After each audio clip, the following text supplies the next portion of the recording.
के माध्यम से देंगे। इस कथा को सुनने के बाद आपके मन में उठ रहे सभी प्रश्नों का उत्तर मिल जाएगा। एक बार की बात है, ब्रह्मानंदन देवर्षि नारद जी आकाश में विचरण कर रहे थे, तभी उनकी दृष्टि पृथ्वी लोक पर पड़ी। कुछ लोग एक मृत्यु शरीर के पास करुण स्वर में जोर जोर से विलाप कर रहे थे और अपने मृत परिजन के वापस आने के लिए भगवान से प्रार्थना कर रहे थे। जब यह दारुण दृश्य नारद जी ने देखा तो वह अत्यंत दुखी हो गए और उनके मन में एक प्रश्न को लेकर संशय उत्पन्न हो गया और वह इस प्रश्न का उत्तर जानने के लिए यमलोक जा पहुंचे। यमलोक पहुंचकर नारद जी ने यमराज को हाथ जोड़कर प्रणाम किया। यमराज ने देवर्षि नारद जी का अभिवादन करते हुए कहा, हे नारायण भक्त, आपका यमपुरी में स्वागत है। कहिए आज किस प्रयोजन से यमलोक आना हुआ? अवश्य ही आप कोई सुखद समाचार लेकर आए होंगे। तभी नारद जी कहते हैं, हे कालदेव, हे मृत्युंजय, आज मैं आपके पास कोई समाचार लेकर नहीं आया हूं, अपितु मैं तो आपके पास अपने प्रश्न का उत्तर जानने के लिए आया हूं। कृपया आप मेरे प्रश्नों का उत्तर देकर मेरी दुविधा को दूर कीजिए। नारद जी की बात सुनकर धर्मराज ने कहा, हे मुनिश्रेष्ठ, आप अपने प्रश्नों को निसंकोच होकर पूछिए, मैं अवश्य ही आपके प्रश्नों का उत्तर दूंगा।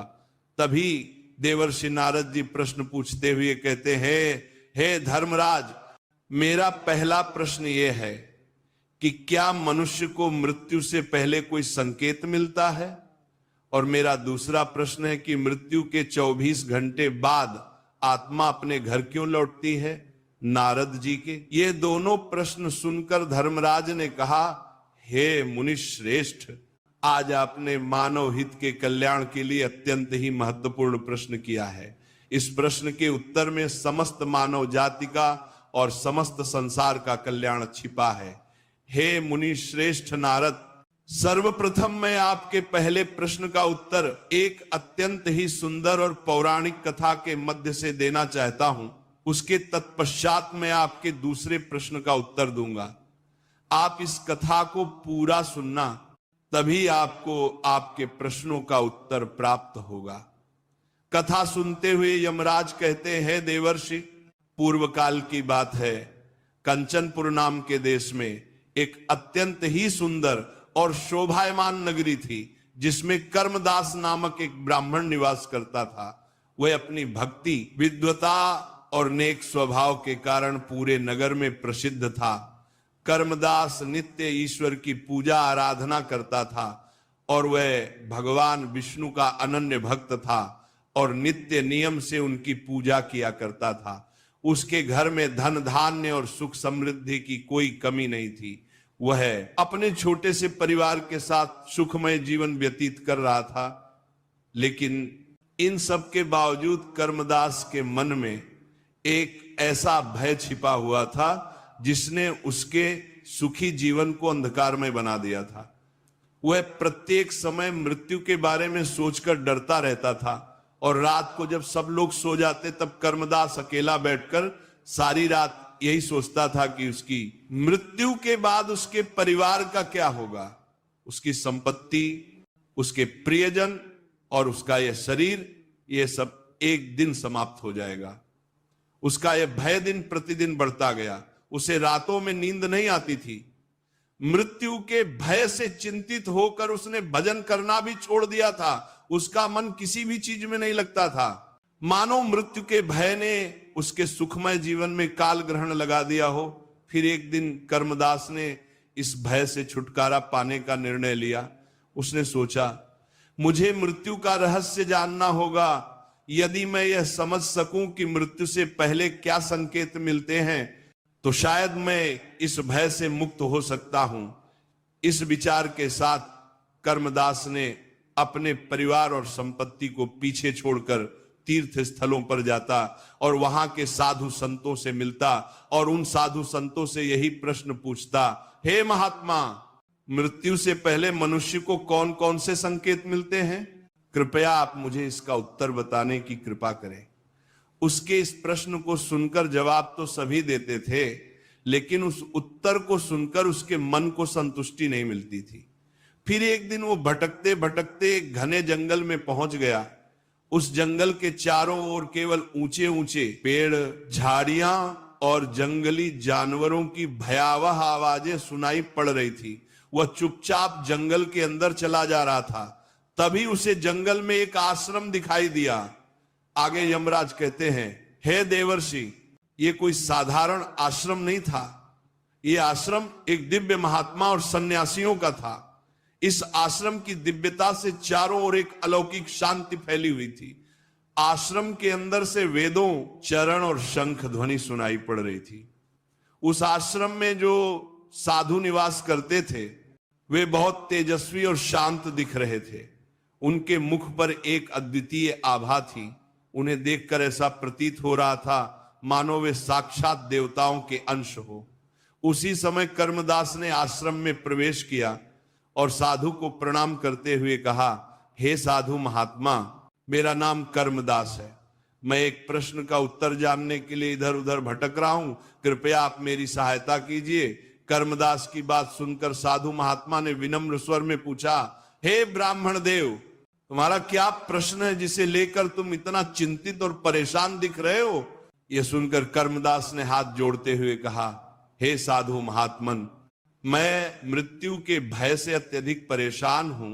इस भय के कारण मुझे ना नींद आती है, ना ही मैं सुखपूर्वक भजन कर पाता हूं। मैं दिन रात केवल मृत्यु के बारे में ही सोचता रहता हूं। फिर साधु महात्मा ने गंभीर स्वर में पूछा, हे ब्राह्मण, तुम्हें मृत्यु का भय क्यों है? क्या तुम ये जानना चाहते हो कि मृत्यु कब होगी और कैसे होगी? कर्मदास ने उत्तर दिया, हे साधु महात्मन, मैं ये जानना चाहता हूं कि मनुष्य को मृत्यु से पहले कौन से संकेत मिलते हैं। फिर साधु महात्मा ने कहा, हे ब्राह्मण, यदि तुम्हें मृत्यु से पहले मिलने वाले संकेतों को जानना चाहते हो तो तुम्हें इस जंगल में जाना होगा। इस जंगल में जाने पर तुम्हें पशु पक्षी और भांति भांति की विचित्र चीजें देखने को मिलेंगी। तुम उनसे मृत्यु के विषय में पूछना। ये सभी तुम्हें मृत्यु से पहले मिलने वाले संकेतों के बारे में बताएंगे। लेकिन याद रखना, वे तुमसे पहले एक पहेली पूछेंगे। यदि तुम उनकी पहेली का सही उत्तर दे दोगे तभी वह तुम्हें मृत्यु का संकेत बताएंगे। तो मार्केट का हाल देखें तो कुछ एक्सपर्ट। कर्मदास ने साधु महात्मा को प्रणाम किया और साधु महात्मा के निर्देश अनुसार जंगल में चला गया। वह जंगल बेहद भयानक था। बड़े बड़े पेड़ जिनकी शाखाएं मानो आकाश को छू रही थी और उन पर से लटकती हुई बेलें मानो धरती को जकड़ रखा हो। जंगली जानवरों की आवाजें जंगल में भय का वातावरण बना रही थी। इन सब के बाद भी कर्मदास हिम्मत जुटाकर जंगल में आगे की ओर बढ़ रहा था। तभी जंगल में उसे एक भयानक और विचित्र पेड़ दिखा जिसकी शाखाएं किसी राजा के मुकुट की तरह चारों दिशाओं में फैली हुई थी। पेड़ के चारों ओर एक दिव्य आभा थी। उस पेड़ को देखने के बाद ऐसा प्रतीत हो रहा था मानो वह पेड़ देख रहा हो। जैसे ही कर्मदास पेड़ के पास पहुंचा, पेड़ की गहरी धीमी आवाज गूंजी, हे ब्राह्मण, तुम कौन हो और इस सुनसान और भयानक वन में क्यों आए हो? तुम्हें किसने यहां पर भेजा है? सब कुछ सच सच बताओ, अन्यथा तुम्हें काल के गाल में जाना पड़ सकता है। उस पेड़ की आवाज सुनकर कर्मदास घबरा गया। फिर उसने हाथ जोड़ते हुए कहा, हे वृक्षराज, मैं मृत्यु के रहस्य को जानने के लिए इस घने जंगल में आया हूं। मुझे यह जानना है कि मृत्यु से पहले मनुष्य को कौन कौन से संकेत मिलते हैं। क्या आप इस विषय में मेरी सहायता कर सकते हैं? फिर उस पेड़ ने भारी स्वर में कहा, हे ब्राह्मण, तुम्हारी सहायता कर सकता हूं, लेकिन उससे पहले तुम्हें मेरी एक पहेली का उत्तर देना होगा। यदि तुम सही उत्तर दे दोगे तो मैं तुम्हें मृत्यु से पूर्व मिलने वाला पहला संकेत बताऊंगा। कर्मदास ने आत्मविश्वास से कहा, हे वृक्षराज, आप अपनी पहेली पूछिए, मैं उसका उत्तर देने का प्रयास करूंगा। पेड़ ने थोड़ी देर चुप्पी साधी और फिर अपनी पहेली पूछते हुए बोला, हे ब्राह्मण, संसार में वह कौन है जो बिना पंखों के उड़ता है, बिना पैरों के चलता है? लोग उसे देख नहीं सकते किंतु महसूस जरूर करते हैं। इस पहेली को सुनने के बाद कर्मदास ने कुछ देर गहन विचार किया। फिर उसने उत्तर देते हुए कहा, हे वृक्षराज, आपकी इस पहेली का उत्तर है वायु कर्म। दास का जवाब सुनकर वह वृक्ष आश्चर्य से हंस पड़ा। उसकी हंसी जंगल में गूंज उठी। फिर उस वृक्ष ने कहा, हे ब्राह्मण, तुमने मेरी पहेली का सही उत्तर दिया है। अब मैं तुम्हें मृत्यु का पहला संकेत बताता हूं। मेरी बात ध्यान से सुनो। जब मनुष्य के शरीर की ऊर्जा क्षीण होने लगे और वह हर समय थकान महसूस करे तो समझो मृत्यु निकट है। यह संकेत तुम्हें आत्मिक और शारीरिक रूप से सावधान करने के लिए है। फिर कर्मदास ने पेड़ को प्रणाम किया और कहा, हे महावृक्ष, मैं आपके ज्ञान के लिए हृदय से आभारी हूं। आपने मेरे प्रश्न का उत्तर दिया और मुझे मृत्यु के पहले संकेत के बारे में बताया। मैं इसे सदैव याद रखूंगा। फिर उस वृक्ष ने शांत स्वर में कहा, हे ब्राह्मण, अब तुम आगे का मार्ग प्रशस्त करो, तुम्हें अन्य संकेत मिलेंगे। कर्मदास आगे की यात्रा पर निकल पड़ा। उसके मन में अब और अधिक उत्सुकता थी कि वह आने वाले संकेतों को जाने और समझे। कर्मदास जंगल में बोलने वाले पेड़ से पहला संकेत जानने के बाद और आगे बढ़ा। तभी चलते चलते अचानक से उसकी नजर एक विशालकाय गिद्ध पर पड़ी, जो एक सूखे पेड़ पर बैठा हुआ था और अपने शिकार की प्रतीक्षा कर रहा था। उसकी आंखें चमक रही थी, मानो वह सब कुछ देख रहा हो। उसकी चोंच और पंख इतने बड़े थे कि उन्हें देखकर एक क्षण के लिए कर्मदास को भय का अनुभव हुआ, लेकिन उसने साहस दिखाते हुए गिद्ध को प्रणाम किया और उसके पास जा पहुंचा। जैसे ही कर्मदास उसके पास पहुंचा, गिद्ध ने गहरी और तीखी आवाज में पूछा, हे मनुष्य, तुम कौन हो और इस घने जंगल में क्या कर रहे हो? तभी कर्मदास ने हाथ जोड़कर विनम्रता से कहा, हे पक्षीराज गिद्ध, मैं एक साधारण ब्राह्मण हूं। मैं मृत्यु का रहस्य जानने के लिए इस जंगल में भटक रहा हूं। मुझे मृत्यु से पूर्व मिलने वाले संकेतों के बारे में जानने की जिज्ञासा है। कृपया मेरी सहायता कीजिए। यह सुनकर गिद्ध ने अपने बड़े बड़े पंखों को फैलाते हुए कहा, हे मानव, मैं तुम्हारी सहायता कर सकता हूं, लेकिन उसके लिए तुम्हें मेरी एक पहेली का उत्तर देना होगा। यदि तुम उत्तर सही दोगे तो मैं तुम्हें मृत्यु से पूर्व मिलने वाला एक महत्वपूर्ण संकेत बताऊंगा। तभी कर्मदास ने उत्सुकता से कहा, हे पक्षी राज, पूछिए, आपका जो भी सवाल है मैं उसका उत्तर देने की पूरी कोशिश करूंगा। गिद्ध ने अपनी तीव्र दृष्टि से कर्मदास की ओर देखते हुए कहा, हे मानव, वह कौन सी चीज जो पैदा होने के साथ ही हर पल घटती रहती है लेकिन कभी समाप्त नहीं होती? कर्मदास ने थोड़ी देर विचार किया। उसने अपनी यात्रा, समय और जीवन के चक्र के बारे में सोचा। कुछ ही क्षणों बाद उसने उत्तर देते हुए कहा, हे पक्षीराज, इसका उत्तर समय है। समय हर पल कम होता है, उसके बाद भी यह अनंत है और कभी समाप्त नहीं होता। गिद्ध ने मुस्कुराते हुए कहा, हे मानव, तुमने मेरे प्रश्न का सही उत्तर दिया है। आज मैं तुम्हें मृत्यु से पहले मिलने वाला एक अत्यंत ही महत्वपूर्ण संकेत बताता हूं। हे ब्राह्मण, मृत्यु का दूसरा संकेत यह है कि जब व्यक्ति की इंद्रियों की शक्ति क्षीण होने लगे, अर्थात सुनने और देखने की शक्ति कमजोर होने लगे, तो समझो कि मृत्यु निकट है। कर्मदास ने ध्यानपूर्वक गिद्ध की बात को सुना और गिद्ध को प्रणाम करते हुए कहा, हे पक्षीराज, मैं आपके ज्ञान का आभारी हूं। आपने मुझे मृत्यु के दूसरे संकेत के बारे में बताया जो मेरे लिए अत्यंत महत्वपूर्ण है।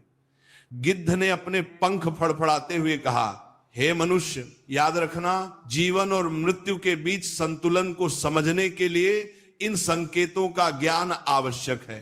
अब आगे बढ़ो, तुम्हारी यात्रा अभी पूरी नहीं हुई है। फिर कर्मदास ने गिद्ध का धन्यवाद किया और अपने आगे के मार्ग पर चल पड़ा। उसके मन में अब और अधिक जिज्ञासा थी कि आने वाले संकेत क्या रहस्य खोलेंगे। जंगल की यात्रा उसे हर पल मृत्यु के सत्य के और करीब ले जा रही थी। जंगल का मार्ग अब पहले से भी कठिन हो गया था। झाड़ियों में अजीब सी सरसराहट हो रही थी और वातावरण में गहरी नीरवता थी। चलते चलते कर्मदास की नजर, क्या आप विश्वास नहीं कर सकते, फ्री रील्स उपयोगकर्ताओं को लाभ प्रदान। गधा एक पेड़ की छाया में खड़ा था और उसकी आंखों में गहरी शांति झलक रही थी। हालांकि गधा शांत प्रतीत हो रहा था, लेकिन जैसे ही उसने कर्मदास को देखा तो वह बोल उठा, हे ब्राह्मण, तुम यहां क्यों आए हो और इस जंगल में क्या खोज रहे हो? तभी कर्मदास ने हाथ जोड़कर गधे को प्रणाम किया और कहा, हे बलवान, मैं एक साधारण ब्राह्मण हूं। मैं मृत्यु के रहस्यों को जानने के लिए यहां इस घने जंगल में भटक रहा हूं। मुझे मृत्यु से पहले मिलने वाले संकेतों के बारे में जानना है। क्या आप मेरी सहायता करेंगे? गधे ने अपनी आंखों को चमकाते हुए कहा, हे ब्राह्मण, मैं तुम्हारी सहायता कर सकता हूं, लेकिन तुम्हें पहले मेरी एक पहेली का उत्तर देना होगा। यदि तुम सही उत्तर दे दोगे तो मैं तुम्हें मृत्यु का तीसरा संकेत बताऊंगा। कर्मदास ने कहा, पूछो बलवान, मैं आपके प्रश्न का उत्तर देने का प्रयास करूंगा। गधे ने गंभीर स्वर में पूछा, हे ब्राह्मण, वह क्या है जो जितना खाली होता है उतना ही भारी महसूस होता है? कर्मदास ने कुछ क्षण गहराई से विचार किया। उसने अपने जीवन और अनुभवों के बारे में सोचा। फिर उसने मुस्कुराते हुए उत्तर दिया, ये तो चिंता है। चिंता जितनी अधिक होती है उतना ही भारीपन महसूस होता है, भले ही वह असल में कुछ ना हो। गधा अपने सर को हिलाते हुए बोला, हे ब्राह्मण, तुमने सही उत्तर दिया है। अब सुनो, मृत्यु का तीसरा संकेत यह है कि जब व्यक्ति की त्वचा पर झुर्रियां पड़ने लगे तो यह संकेत है कि मृत्यु धीरे धीरे करीब आ रही है। यह शरीर के क्षय का प्रारंभ है जो मनुष्य को मृत्यु की ओर ले जाता है। कर्मदास ने गधे को प्रणाम करते हुए कहा, हे बलवान, मैं आपके ज्ञान का हृदय से आभारी हूं। आपने मुझे मृत्यु के तीसरे संकेत के बारे में बताया जो मेरे लिए बहुत मूल्यवान है। गधे ने शांत स्वर में कहा, जो ब्राह्मण, तुम्हारी यात्रा अभी समाप्त नहीं हुई है। इन संकेतों का ज्ञान तुम्हें जीवन और मृत्यु के सत्य को समझने में मदद करेगा। कर्मदास ने गधे को धन्यवाद दिया और आगे बढ़ गया। वह पहले से अधिक उत्सुक और चिंतनशील था। हर संकेत उसे मृत्यु के सत्य और जीवन के उद्देश्य की ओर निकट ला रहा था। वह जंगल के गहरे हिस्से में प्रवेश कर चुका था। चारों ओर का माहौल और भी भयावह होता जा रहा था। विशालकाय पेड़ों के बीच अंधकार ने अपना डेरा जमा लिया। सूर्यदेव ने अपने प्रकाश को समेट लिया था। पक्षियों और जंगली जानवरों की आवाजें वातावरण को रहस्यमय और डरावना बना रही थी। कुछ दूरी तय करने के बाद अचानक कर्मदास की नजर एक शेर पर पड़ी। शेर एक चट्टान के पास खड़ा था और उसकी आंखें मानो कर्मदास की आत्मा को भेद रही थी। शेर की दहाड़ पूरे जंगल में गूंज रही थी। शेर को अपने सम्मुख देखकर कर्मदास डर से कांपने लगा, लेकिन उसने खुद को साहस दिखाते हुए शेर को प्रणाम किया।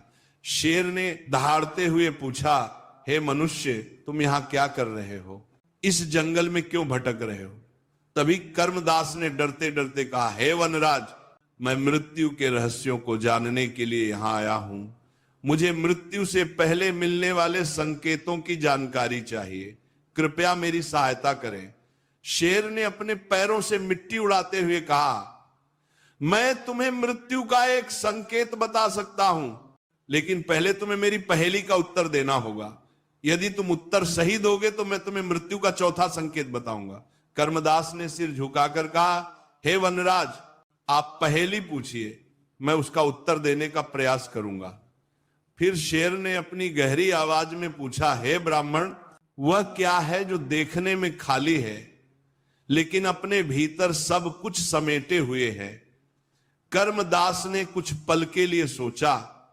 उसे अपनी यात्रा के अनुभव और मृत्यु के संकेतों की सीख याद आई।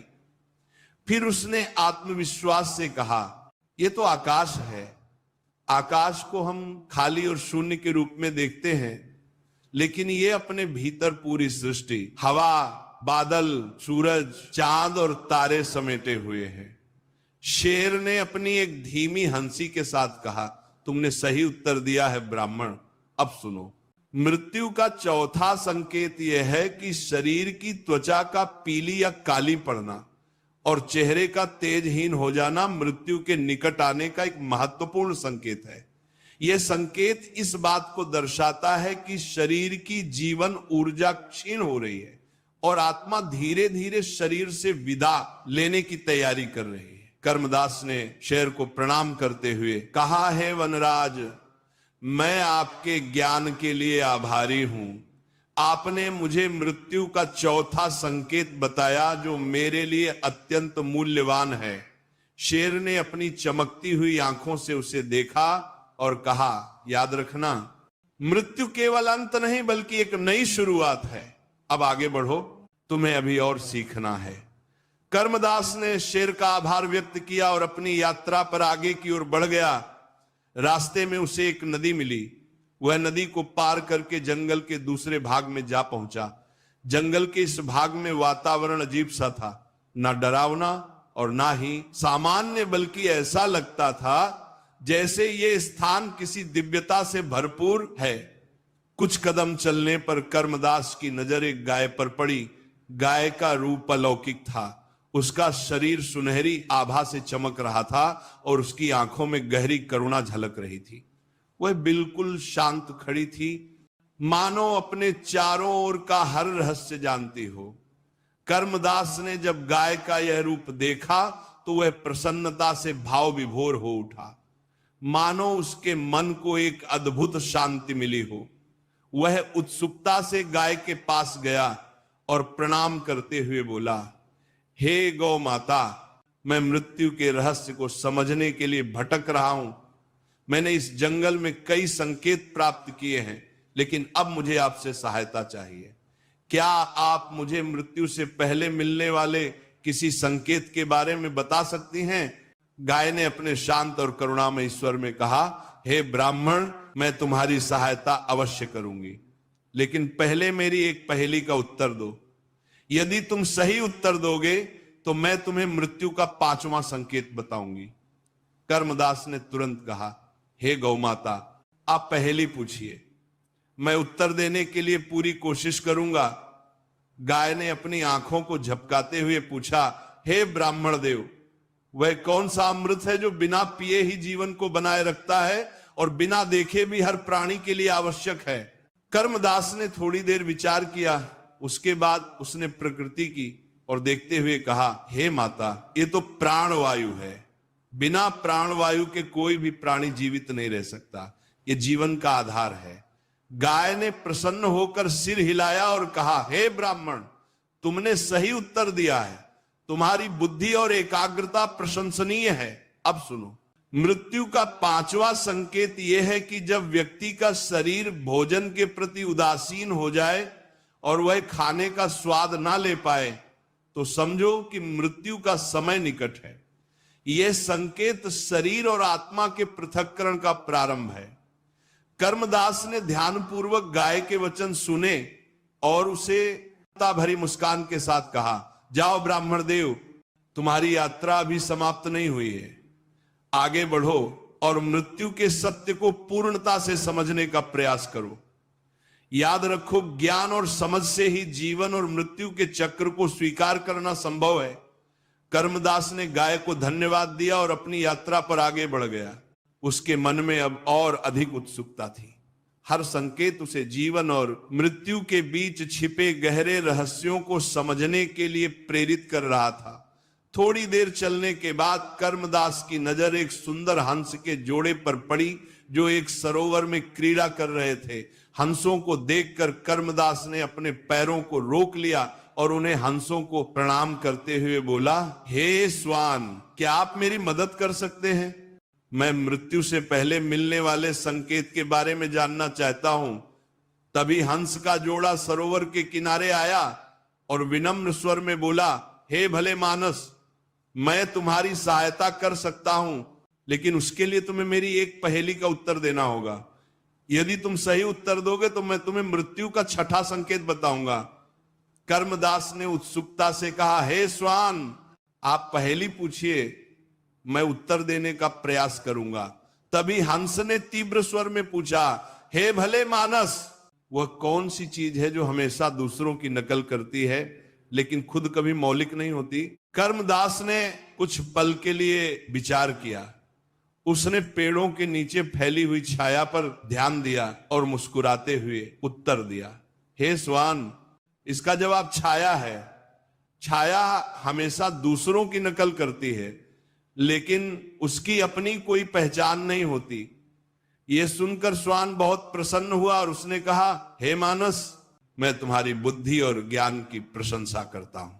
अब सुनो, मृत्यु का छठा संकेत यह है कि जब व्यक्ति के सपने डरावने और विचित्र होने लगे और वह गहरी और शांत नींद ना ले पाए तो समझो मृत्यु निकट है।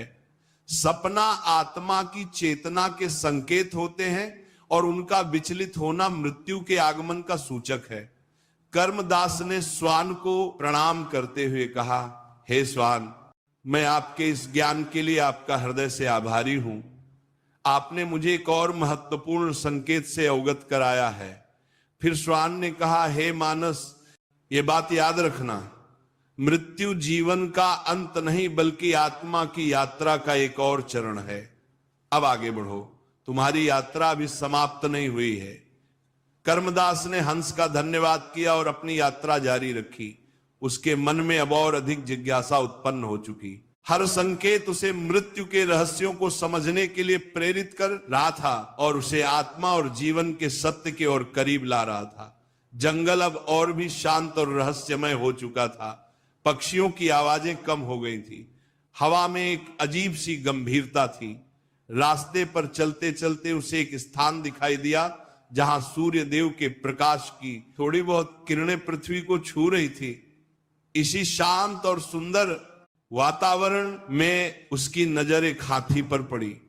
हाथी को देखकर उसे ऐसा प्रतीत हुआ मानो वह जंगल के सभी रहस्यों को जानता हो।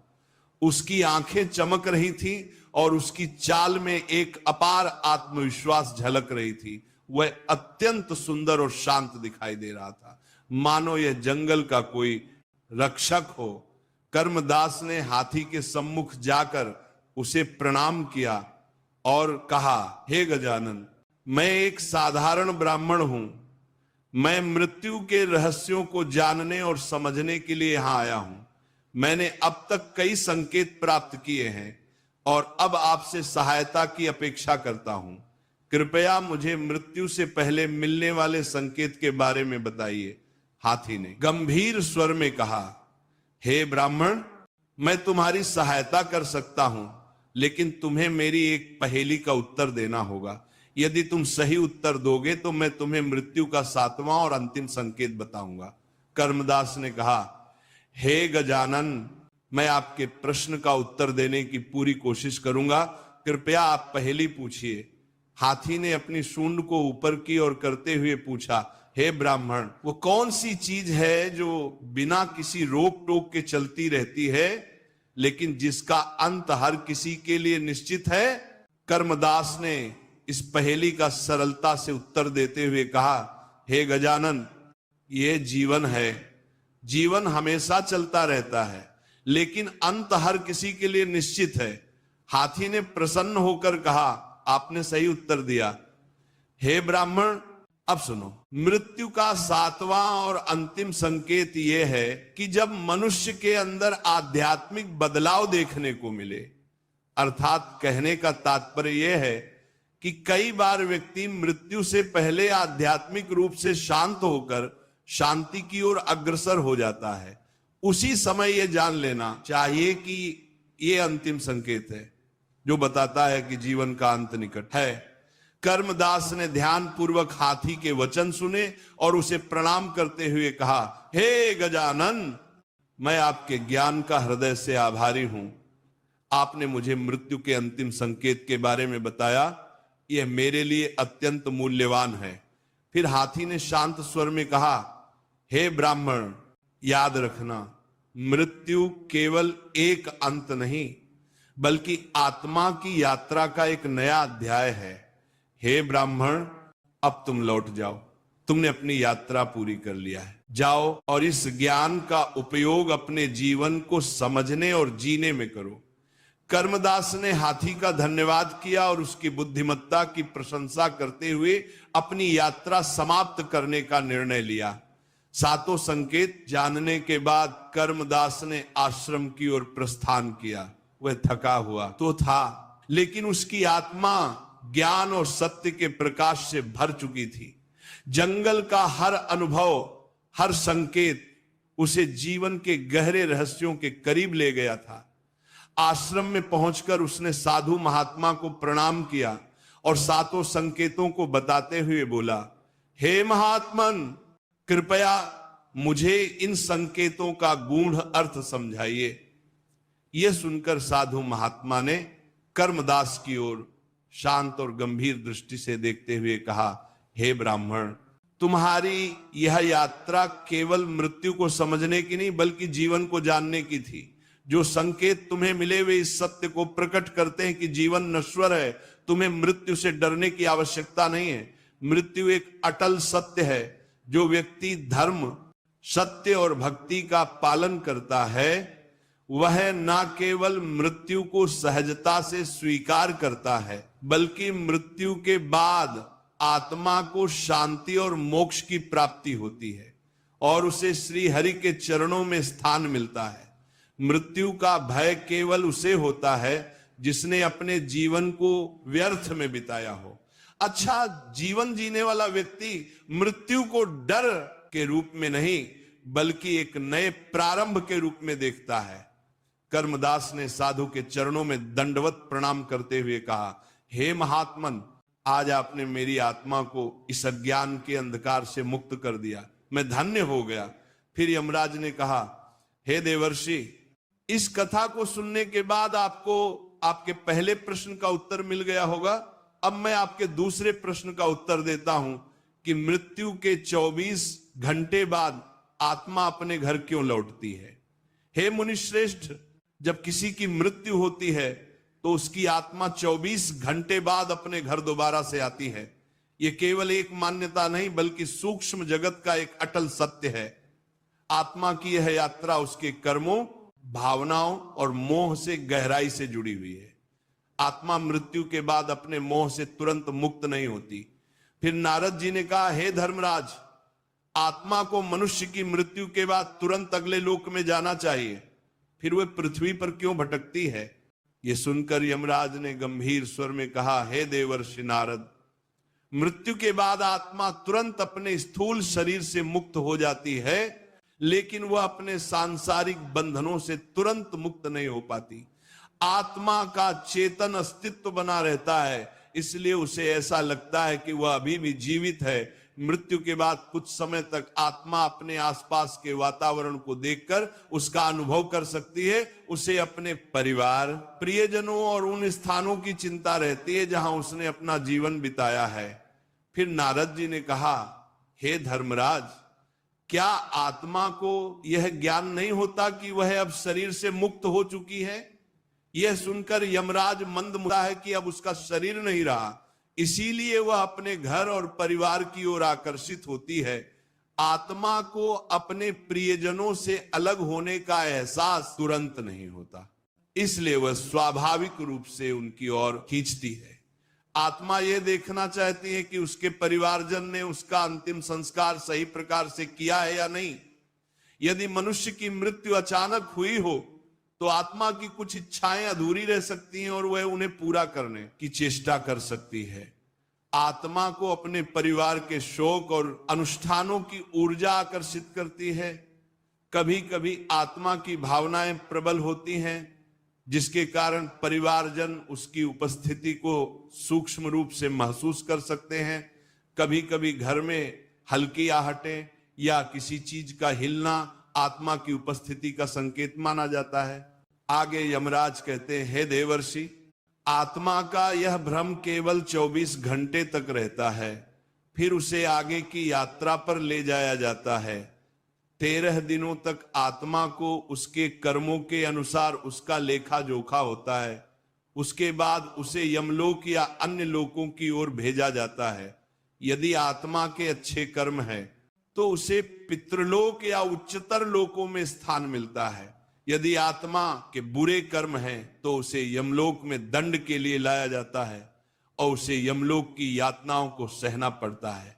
कुछ आत्माएं पुनर्जन्म के लिए तत्पर रहती हैं और वो अपने अच्छे कर्मों के कारण शीघ्र ही नए शरीर को पा लेती हैं। यदि किसी आत्मा को अत्यधिक मोहा है तो वह पृथ्वी लोक पर इधर उधर भटक सकती है और प्रेत योनि में जा सकती है। इसलिए मृत्यु के समय मनुष्य को एकाग्र होकर परमात्मा का स्मरण करना चाहिए ताकि आत्मा सांसारिक मोह से मुक्त हो सके। आगे यमराज कहते हैं, हे देवर्षि, आत्मा के लिए यह जानना आवश्यक है कि मृत्यु केवल एक शरीर का अंश है, आत्मा का नहीं। 24 घंटे का समय आत्मा को इस सत्य को समझने और अपने सांसारिक बंधनों को छोड़ने का अवसर देता है जिससे वह अपने आप को मुक्त कर सके। फिर नारद जी ने प्रसन्न मन से कहा, हे सूर्य तनय, आपने बहुत सुंदर ढंग से आत्मा की यात्रा का रहस्य बताया। इस रहस्य को सुनने के बाद यह स्पष्ट हो गया है कि मृत्यु के बाद भी आत्मा एक विशेष प्रक्रिया से गुजरती है और उसके परिवारजन उसे शुभ कार्यों द्वारा शांति प्रदान कर सकते हैं। तभी यमराज ने कहा, है देवर्षि, ये बात यदि मनुष्य समझ ले तो वह मृत्यु पर कभी विलाप नहीं करेगा बल्कि आत्मा की नई यात्रा की शुरुआत के रूप में देखेगा। फिर नारद जी अत्यंत भाव विभोर होकर बोले, हे धर्मराज, आपके मुख से दिव्य ज्ञान प्राप्त करने में धन्य हो गया। मैं इस ज्ञान को पृथ्वी लोक तक अवश्य पहुंचाऊंगा जिससे वे आत्मा की शांति के लिए सही विधियों का पालन करें और मोह से मुक्त होकर सत्य को जान। इसके बाद देवर्षि नारद जी धर्मराज को प्रणाम करके देवलोक की ओर प्रस्थान करते हैं। इस प्रकार से आज का यह प्रसंग समाप्त हुआ। आशा करते हैं आपको यह ज्ञान से परिपूर्ण कथा पसंद आई होगी। कथा अच्छी लगी हो तो वीडियो को लाइक करें और ऐसे ही प्रवचन सुनने के लिए चैनल को सब्सक्राइब करें।